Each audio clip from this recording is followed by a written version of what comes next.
In this video, evidence will be presented showing that the murder of Lavoy Finicum by the FBI was premeditated. Evidence will be presented that will answer conclusively the question of why Lavoy did not stop at the roadblock, and determine with certainty whether or not Lavoy was attempting to stop or attempting to run the roadblock. It will be shown that many of the events that have been previously blamed on Lavoy and on the other occupants of the truck were in fact intentionally caused by the FBI and Oregon State Police for the purpose of justifying the killing of Lavoy.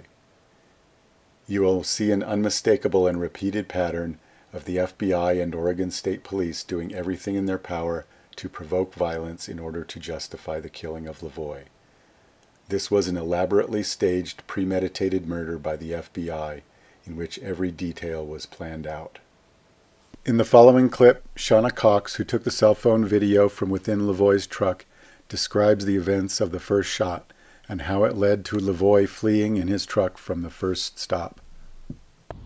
And so Ryan Payne talks to Lavoy and saying, "Look, dude, you need to kind of slow down. You better pull over because they're gaining up on us." So finally, reluctantly, Lavoy slows down and pulls over. And he didn't pull very far over because it's a snowy road.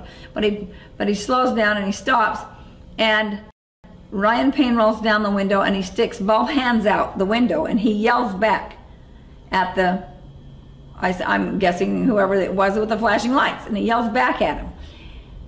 It hadn't been 2 seconds probably, and his hands are out, and a shot comes through and misses his hands. I thought it hit him, but it hit the mirror, the little thing between the mirror and the window, and so that was the first shot fired, and he yanked back in really fast, and he goes, "Wow, they're shooting at us."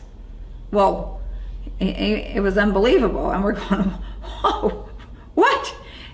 And so Lavoy was going to go on.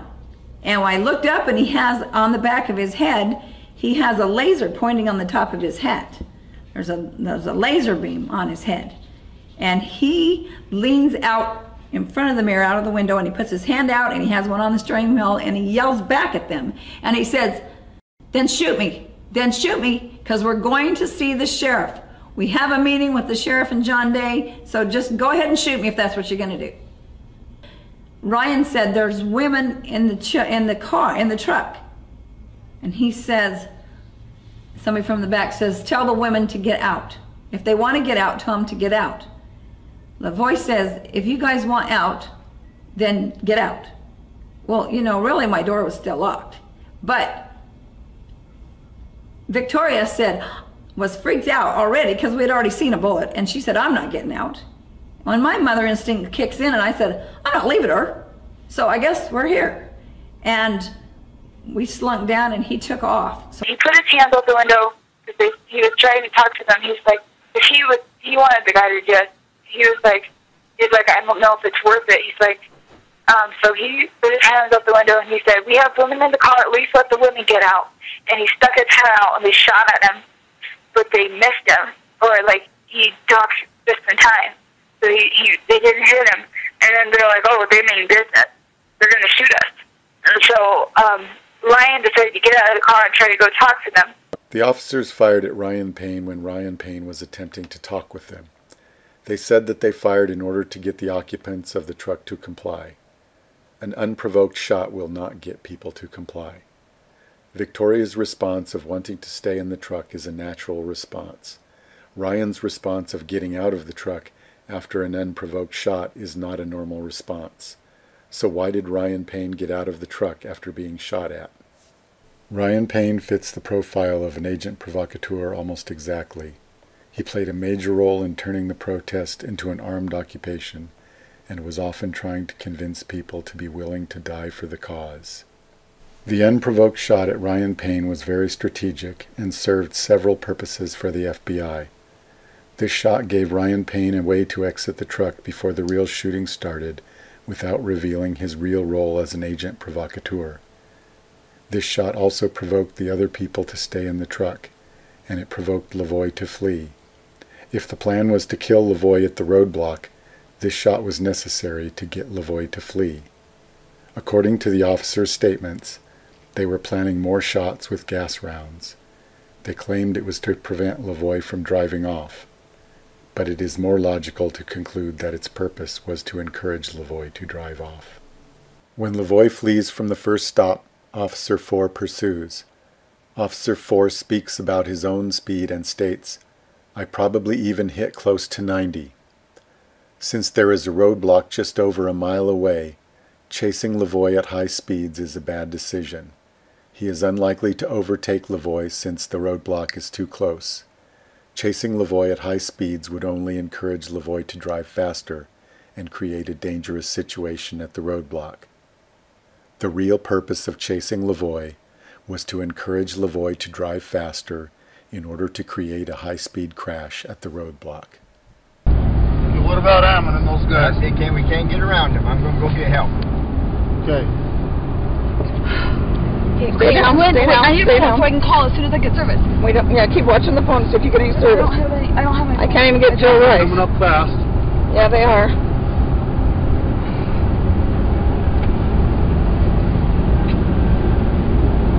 Okay, I don't know about numbers.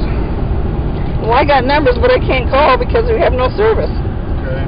No, mobile network not available. Do you have numbers for people here in town?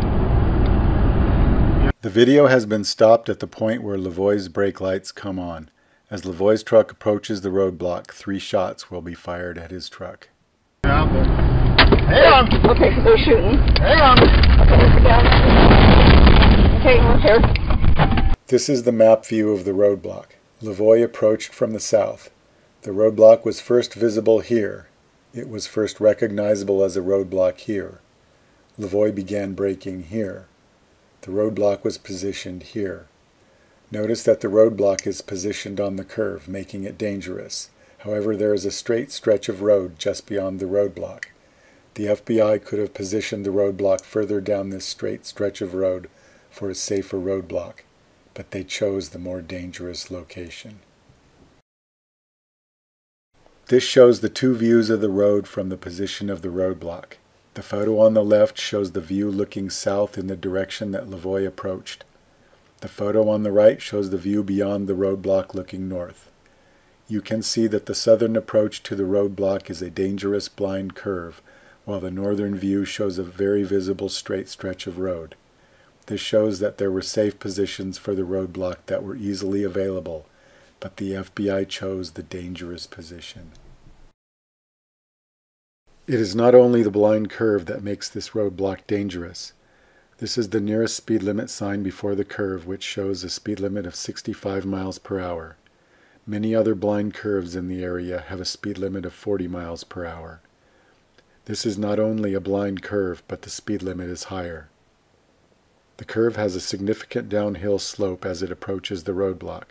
This graph is from Google Earth, and it shows the elevation profile of the approach to the roadblock. The roadblock is first visible here. The roadblock is positioned here. Just after the roadblock is visible, the slope of the hill is more than a 10% downhill grade, according to Google Earth. In addition, just before the roadblock becomes visible, the slope changes suddenly from nearly flat to a steep downhill slope. These factors greatly increase the risk of a crash as a result of the position of this roadblock. This picture is a composite view of Lavoy's approach to the roadblock. This is the point where the roadblock first became visible. This is the point where Lavoy began applying his brakes. Looking backward from when Lavoy applied his brakes, if we assume a normal reaction time of 1 second, this is the point where Lavoy first recognized the roadblock. If we assume a reasonable but slower reaction time of 2.5 seconds, this is where Lavoy first recognized the roadblock. This is the position where the first shot was taken, this is the position where the second shot was taken, and this is the third shot position. This position is where the roadblock is first visible according to the major incident team. They seem to think that Lavoy had plenty of time to see the roadblock. In a few seconds I will show you a recreation of the view from near this point. See how long it takes you to recognize any hazards on the road. Here it is. You saw the view for the same amount of time as it took for Lavoy to recognize the roadblock. Did you recognize a roadblock? Here is a view from the point where Lavoy recognized the roadblock. Did you recognize a roadblock? Would you have slammed on your brakes? If you answered yes, then you have failed this simple test. There was no roadblock in these two views. They were a safe situation with trucks parked beside the road in a roadside pullout. This is a comparison of a safe situation on the left compared with a roadblock on the right. I have added a 3-foot snowbank to simulate the conditions that day. The snowbank combined with the curve makes it hard to tell the difference between a safe situation and a roadblock. Here is the same set of views without the snowbank. Now you can tell the difference between the safe situation and the roadblock. However, because of the curve, it is still difficult to recognize the difference. It is only when you see the roadblock unobstructed by the snowbank and without the distortion of the curve that it is clearly recognizable. This is two views from the point where Lavoy recognized the roadblock. The safe situation is on the left and the roadblock is on the right. It is at this point that the difference is becoming noticeable and the roadblock is recognizable. Here is the same set of views without the snowbank.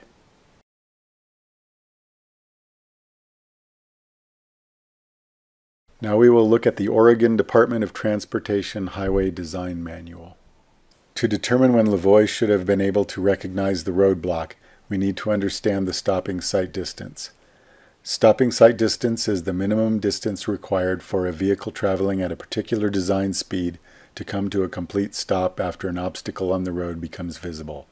Stopping sight distance is normally sufficient to allow an alert and prudent driver to come to a hurried stop under normal circumstances. Stopping sight distance is measured from the driver's eye to an object 2 feet above the roadway surface. For the stopping sight distance, the driver must be able to see an object 2 feet off the ground. There is a 3-foot snowbank along the road. This means that the stopping sight distance must be measured at the first point where the snowbank does not block the vision of the roadblock. This snowbank here is what would block the vision of the roadblock. Also note that if this is a 3-foot snowbank, then the snowbank here is clearly greater than 3 feet, and this is where it matters most. A green dotted line has been placed on the boundary of where the snowbank would obscure vision of the roadblock. It goes from the center of the roadblock and through the snowbank. When a driver reaches this line, they can see that at least one truck is blocking the road ahead. I am calling this the point where the roadblock is recognizable, and this is the point where the stopping sight distance should be measured. The distance from the roadblock is 470 feet. This is the point where Lavoy applied his brakes. This is the point where he recognized the roadblock if you assume he was alert with a reaction time of 1 second. This is the point where he recognized the roadblock if you assume he was less alert with a reaction time of 2.5 seconds. Anywhere in between these is a reasonable reaction time. The point where the roadblock is recognizable falls within this range. This means that the point where Lavoy recognized the roadblock was within the expected range for a normal driver. This also means that Lavoy began braking at the expected time for a normal driver. According to the Highway Design Manual, the stopping sight distance for 65 miles per hour is 645 feet. Since this is greater than the 470 feet measured, this means that the roadblock does not meet the recommended design specs from the Highway Design Manual. This roadblock was not designed to be safe. Furthermore, the point where Lavoy recognized the roadblock is at the expected location based upon the stopping sight distance. Lavoy was not at fault for not braking earlier. The designers of the roadblock were responsible. At this point, Lavoy is about to begin braking. Pay attention to the brake lights on the truck. You will see that once Lavoy's brake lights come on, they stay on the entire time.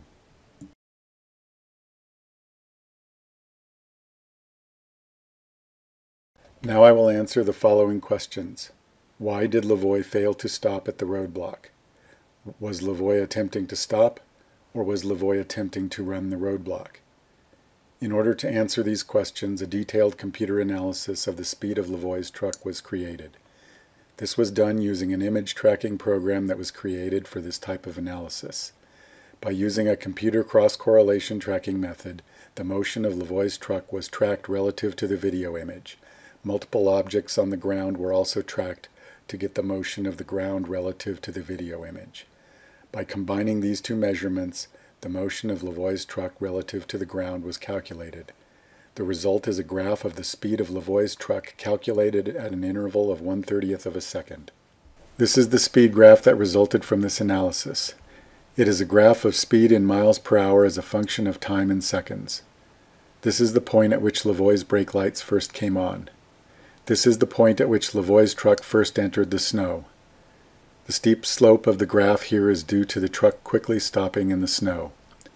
This point here is near where Lavoy first recognized the roadblock. At this point it appears that Lavoy took his foot off of the gas.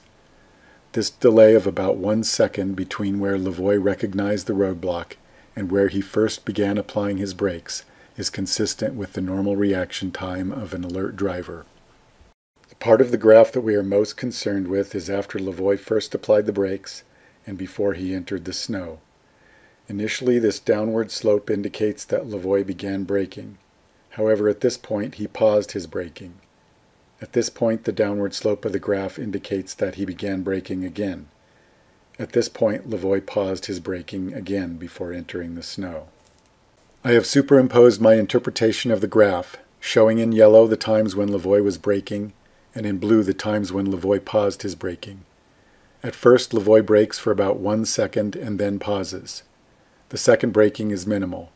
The third braking event is the strongest. Lavoy is braking the hardest at this point. The unusual feature is that after each braking event, there is a pause with no detectable braking.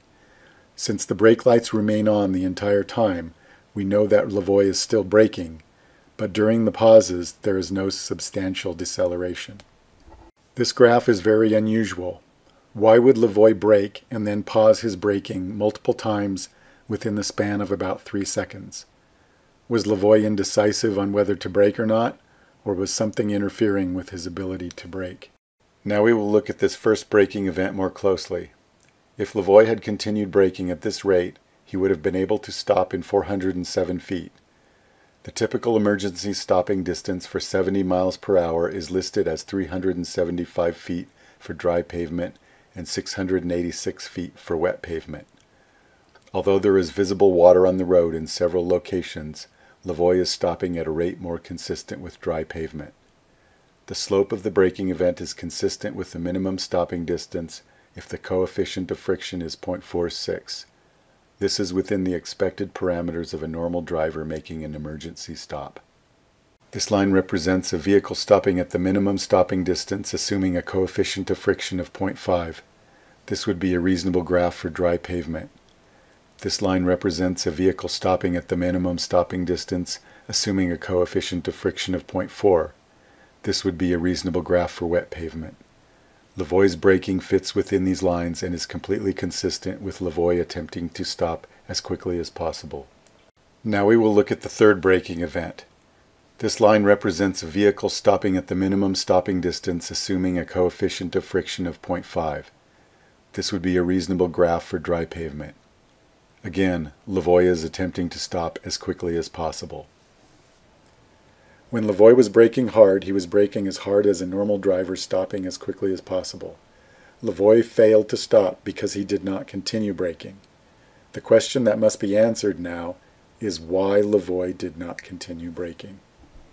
In order to explain the unusual pauses in braking, more events have been added to the graph. Here the timing of shots as heard on the video from the truck cab have been added. Now it is clear why Lavoy paused his braking. The first shot was fired after Lavoy had been braking hard for about 1 second. After each shot fired at Lavoy, there is a pause in braking. Lavoy was surprised by the shots. In addition to being startled, it is a natural response to pull inward in response to a shot. However, braking requires extending the leg. A pause in the braking graph is what would be expected as a result of the shots. The data is clear. It shows that Lavoy was attempting to stop. The reason that Lavoy failed to stop was that the 3 shots fired at him disrupted his braking and prevented him from stopping in time. There was a skid mark on the road found by the major incident team. It is shown here in their report. I have placed the skid mark on the graph, assuming that it was made by the front tires of Lavoy's truck. The location of the skid mark matches exactly the point where Lavoy began braking the hardest. This also confirms that at this time he was braking as hard as possible and consistent with the minimum stopping distance.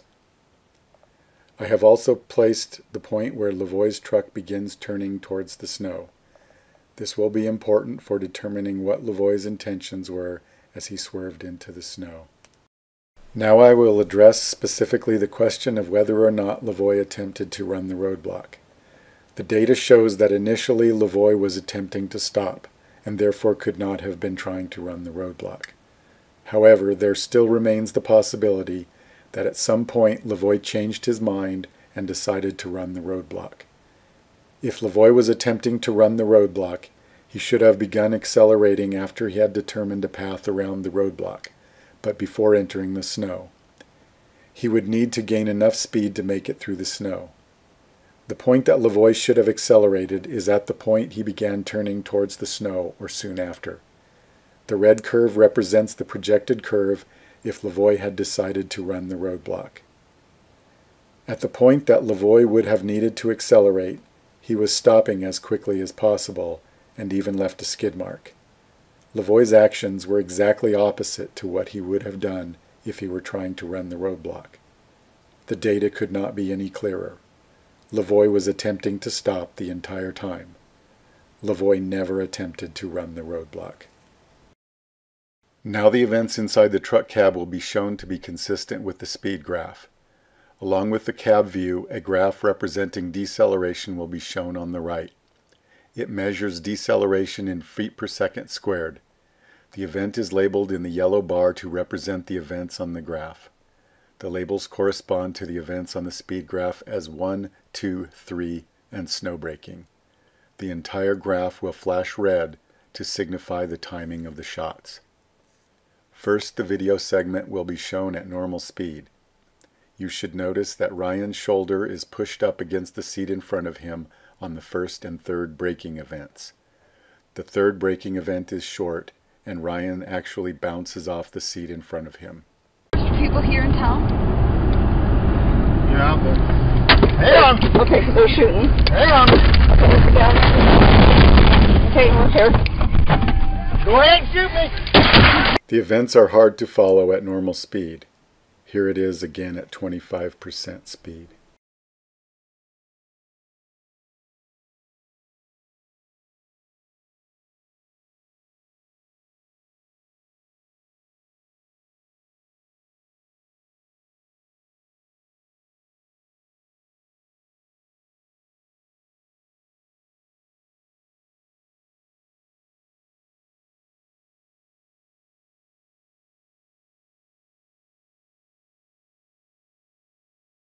Now it will be shown at 10% normal speed. You should be able to see Ryan bounce off the seat in front on the third event. You might also notice that after the first shot, Ryan begins to duck at the same time that Lavoy pauses his braking, showing that Lavoy pausing his braking is a normal response to the shot, as is ducking.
The events inside the truck cab are consistent with the speed graph, and all of the major events on the speed graph show visible effects in the cab view video. This is verification that the speed graph and its interpretation are correct. The officer's stated intent of stopping the vehicle by shooting at it is impossible in this situation. Because of the close distance and because Lavoy's truck is already headed towards the roadblock, the only way to stop it before crashing into the roadblock is either with the brakes or the steering. The most likely result of shooting at Lavoy's vehicle is to prevent it from stopping, and according to the data, that is what actually happened. Lavoy began stopping at the expected position and began stopping at the expected rate for a normal driver. The fact that Lavoy failed to stop was primarily due to the dangerous placement of the roadblock and shooting at Lavoy as he attempted to stop. Now we will look at the 2 shots fired at Lavoy as he exits the truck. No one, not even the major incident team, has attempted to justify these shots as reasonable. These shots are consistent with trying to provoke Lavoy in order to justify killing Lavoy. These shots are believed to be fired by the FBI, but they were not revealed by the FBI. The major incident team discovered these shots. Even Sheriff Nelson seems quite upset with the FBI for not revealing these shots. These shots are consistent with premeditated murder and completely inconsistent with the official story. Okay, we're here. Go ahead and shoot me. Damn!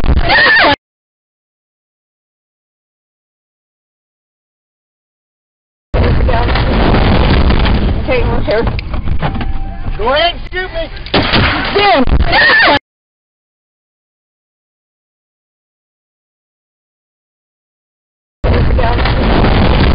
Okay, we're here. Go ahead and shoot me. Damn!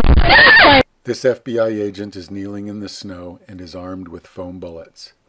As soon as Lavoy becomes visible to him, he will fire a foam bullet, hitting Lavoy in the left side of his chest. The FBI agent will immediately run away.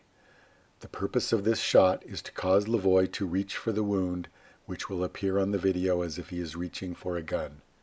This will be the final justification for killing Lavoy.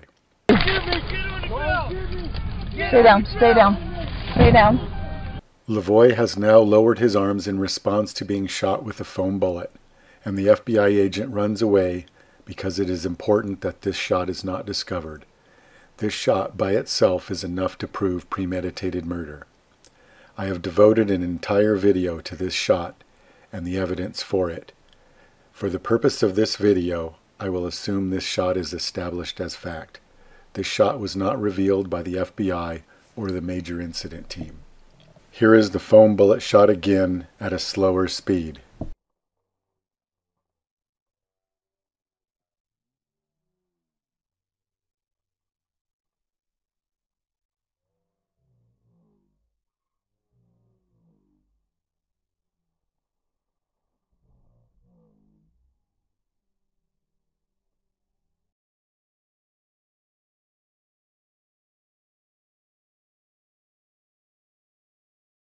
Now you will see the foam bullet shot followed by the 3 shots in the back that kill Lavoy.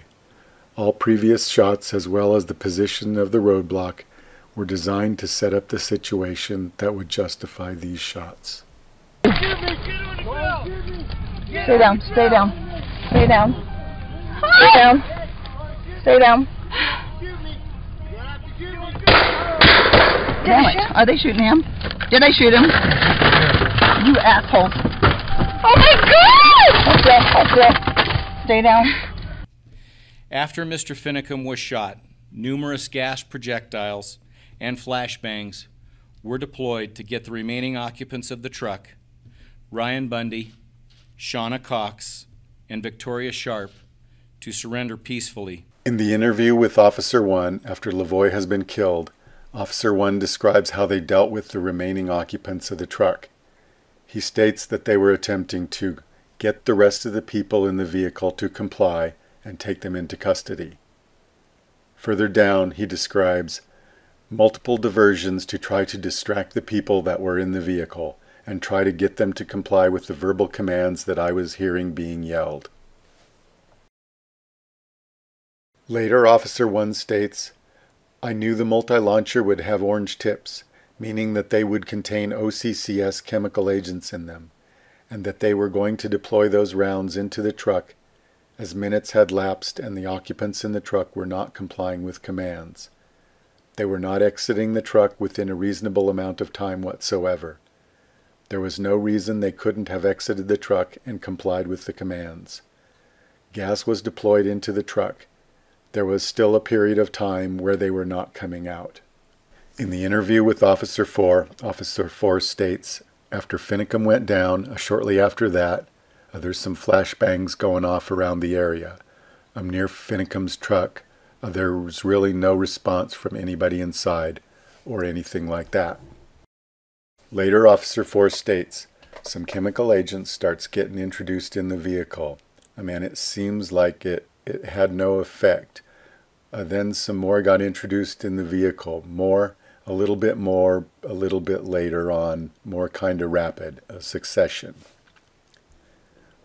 And later he states, so it didn't really seem like it had a real big effect on occupants left inside. In the interview with Officer 7, when asked about the effect of the chemical rounds fired in the truck, Officer 7 stated, I don't know what effect it had initially on the people inside. The intent was just to introduce that powder into the cab and try and get them to come out.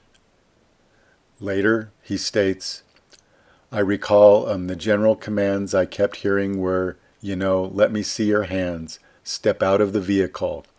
But I can't tell you who was saying it or what. I mean, it was being yelled by multiple people all around me. Here is a summary of the statements made by the 3 officers. Next, you will see the video from inside the cab during the time after Lavoy was killed. You should try to answer the following questions as you watch this. What are the commands that are given? Why are the occupants of the truck not responding? Why are the occupants of the truck not obeying commands? Stay down. Stay down. Stay down. Damn it. Are they shooting him? Did I shoot him? You assholes. Oh my God! Hold still. Hold still. Stay down. I can't Is he dead? Don't get out. I'm EMT! I'm EMT! Stop it. No! Are you hit? No, I'm EMT! No, hold on. Hold on. Don't do anything. They're shooting. Don't do anything. The door's shut. Where the hell is Lavoy? I can't see. No! Shut up. Stay down, Ryan. Oh, God! Ryan, stay down. Stay down. Whoa! Shit. I think they just Keep down. killed the boy. Did they kill him? I think they did, and they're shooting over here on this door. I got hit too. Okay, hold still. Where did you I get don't hit? know. It didn't. Hold still. Hold still. Ryan, where did you get Hold hit? still. I'm not bleeding. Okay, don't shoot Where us. did you get hit, Ryan? I'm okay. It's on Okay, the I'm shoulder. going to take some. It's okay. I'm taking some. Keep down. Oh, shit. Well, I don't know. Get out of the car. How are we supposed to get out of the car? Did they tell us to get out of the car? No, I can't hear anything. I don't dare get out of the car. Oh, shit. Quit shooting our windows. Where are they shooting us? They're hitting the windows. I don't know. They're trying to break our window. God, keep us safe, please. Please, please protect us, Please, God. God. Please protect us. Please protect us. Please protect us. We need help. We need help. We need help. Did they kill him? They killed No, him. I can see a laser coming in. They killed. Oh my God, they killed him. Okay. So where's the rest of everyone? Are you okay? Oh, yeah, I can see lasers going by. Where did you get hit? I'm okay. He's got lasers. got a laser. Keep your head down. I can see the laser. If you see a laser, keep it away. Dude, There's a laser on your knee. Stop! I don't dare get out because they'll shoot me. I know. Okay. I don't like hunkering down here either. Me either, but I don't know what to do because I don't know. they keep shooting lasers at us. Get too stinking lax. Think things are just all dandy and fine. We got too damn lax. Yeah. Damn, why do they keep shooting? I'm Why trying to take my head off. I was looking for I know, but all of us?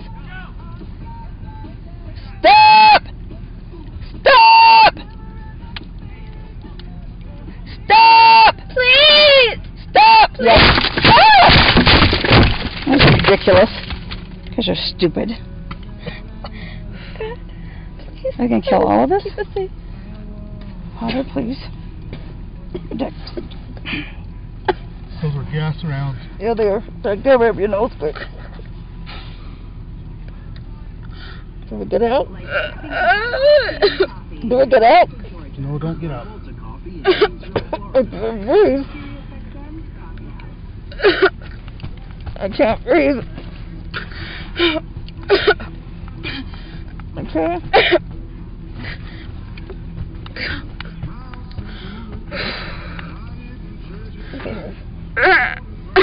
Okay. God. Okay. God.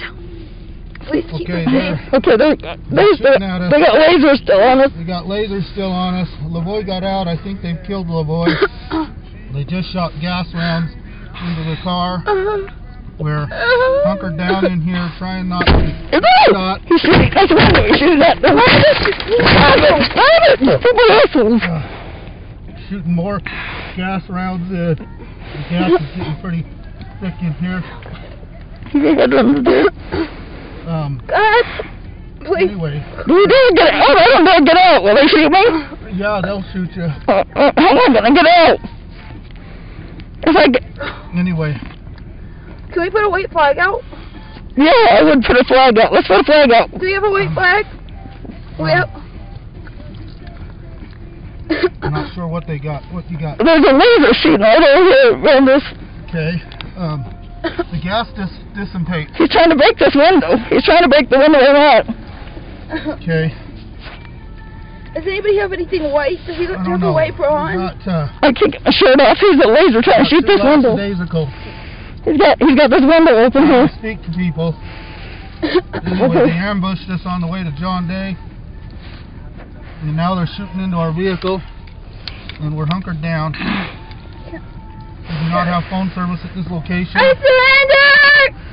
Can we just surrender? Okay, open the left door. Let's get out. Okay! That's you, Ryan. I don't know if you can get out. You get out first. Let her in first. Let her out first. You go first. You go first. Please don't shoot me!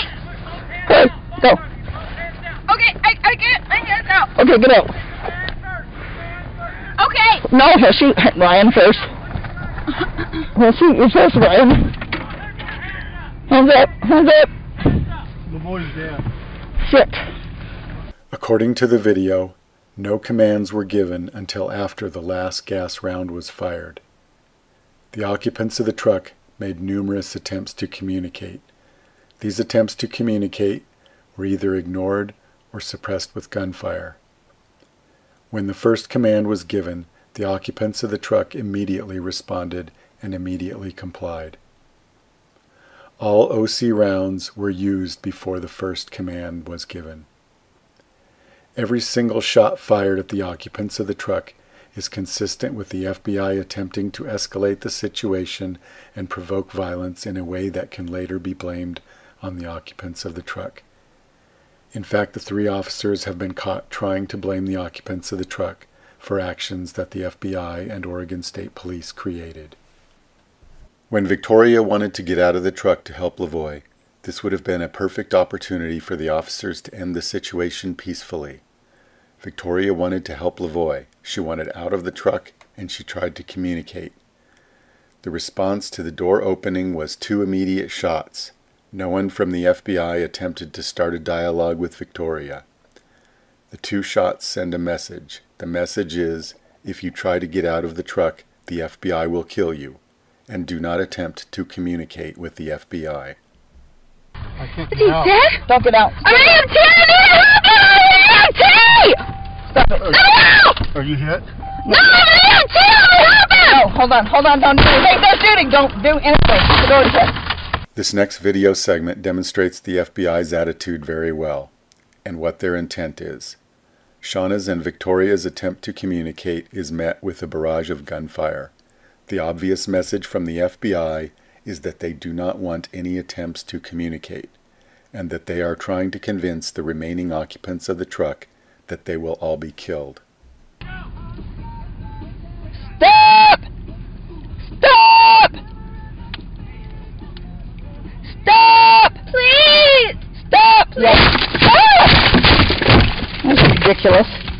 guys are stupid. Are they gonna kill all of us? In this next video segment, since all of their attempts to communicate with the FBI have been met with either silence or gunfire, Victoria is being more creative in finding ways to communicate. This shows that the occupants of the truck are doing everything in their power to communicate. Can we put a white flag out? Yeah, I would put a flag out. Let's put a flag out. Do we have a white flag? In this next video segment, notice that the behavior of the FBI has radically changed.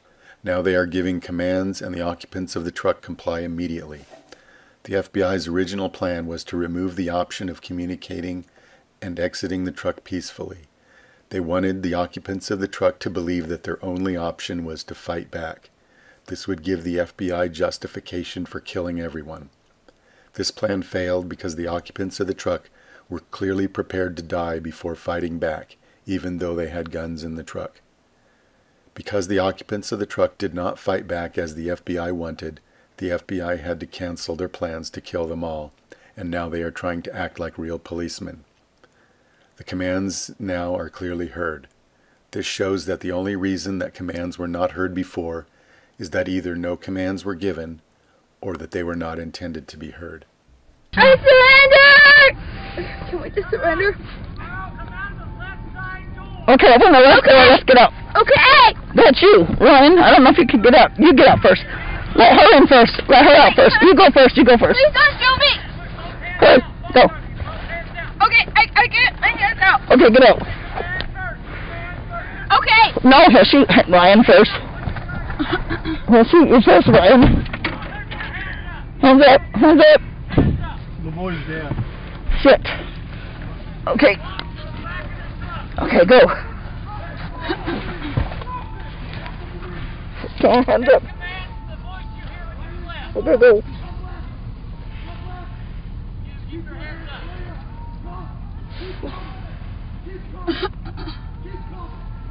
There is an important pattern of escalating the violence that is seen in nearly every action made by the FBI and Oregon State Police. An officer will make an action that escalates the violence.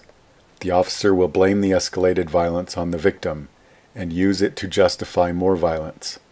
The officer's excuse, if given, will be illogical and opposite to the logical result of the action. A specific subpattern of the previous pattern also occurs frequently, where the officer shoots at those who try to comply with the FBI. When a person tries to comply with commands, an officer shoots at them, preventing them from complying.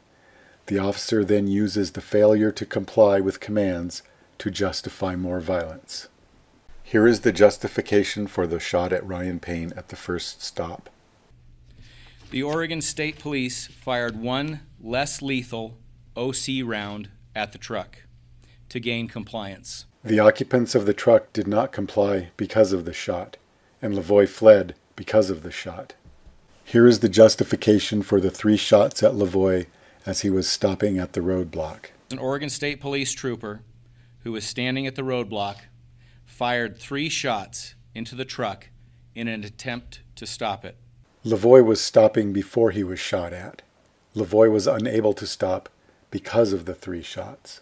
Here is the justification for 5 minutes of shooting at the remaining occupants of the truck. After Mr. Finicum was shot, numerous gas projectiles and flashbangs were deployed to get the remaining occupants of the truck, Ryan Bundy, Shauna Cox, and Victoria Sharp, to surrender peacefully. The occupants of the truck tried to surrender peacefully just after Lavoy was shot. They were unable to surrender because of the numerous shots fired at them. All of these shots both escalated the violence and prevented compliance. All of these shots created the exact situation that the officers claimed they were trying to prevent. The results were logical. The excuses are not logical. There was no legitimate purpose for the first stop since there was a roadblock up ahead. The first stop merely created the opportunity to create a high-speed chase into the roadblock.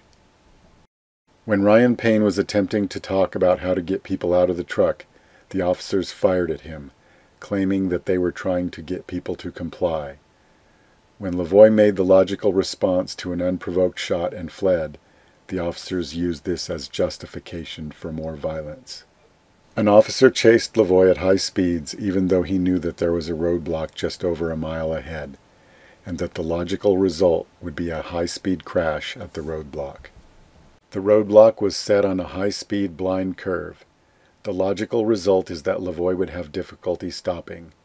This was used to justify firing at Lavoy, even though at the time of the first shot, Lavoy was stopping as quickly as possible. The shots then prevented Lavoy from stopping. The result that was caused by the shots was used as justification for the shots. The FBI tried to hide the 2 shots fired at Lavoy when his hands were clearly up and he was exiting the truck. The FBI tried to hide the foam bullet shot that caused Lavoy to reach for the wound. Its purpose was to justify the kill shots. When Lavoy reached for the wound from the foam bullet shot, 3 shots were fired, killing Lavoy.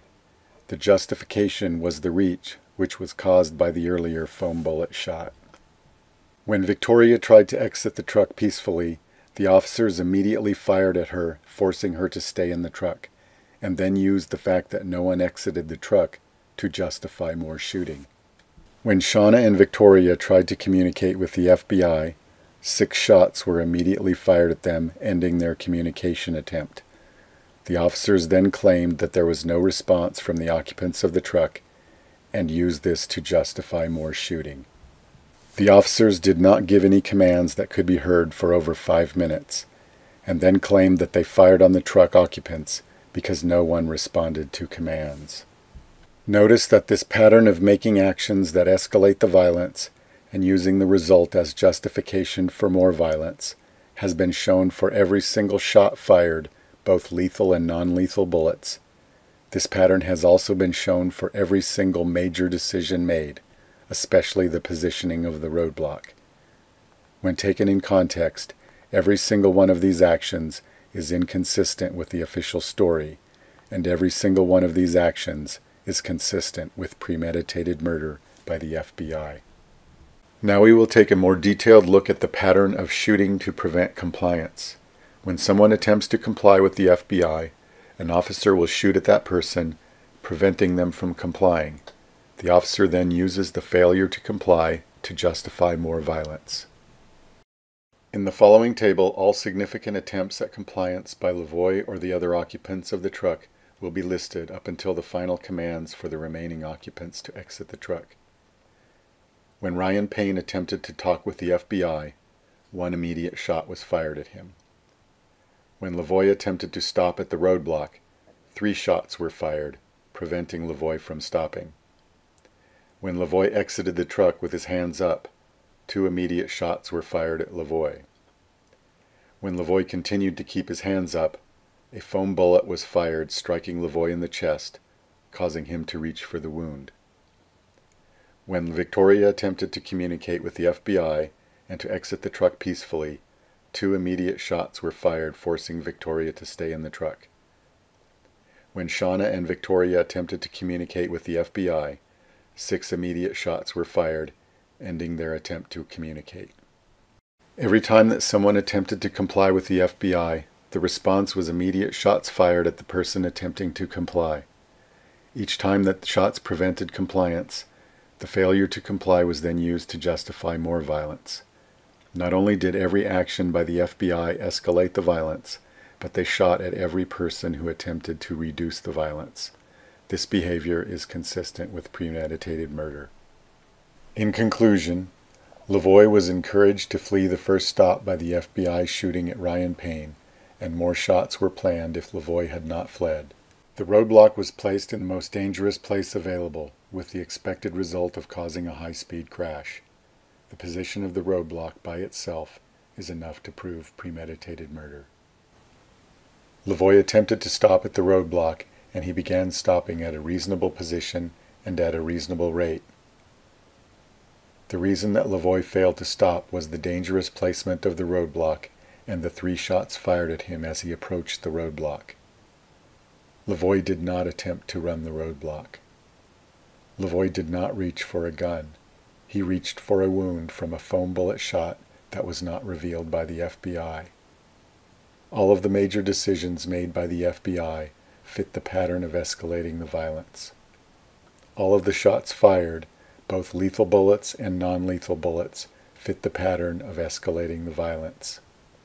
With the exception of the final surrender, all attempts at compliance by Lavoy or the other occupants of the truck were met with a response of shots fired at the person attempting to comply. The evidence is clear and the conclusion is certain. The murder of Lavoy Finicum by the FBI was premeditated.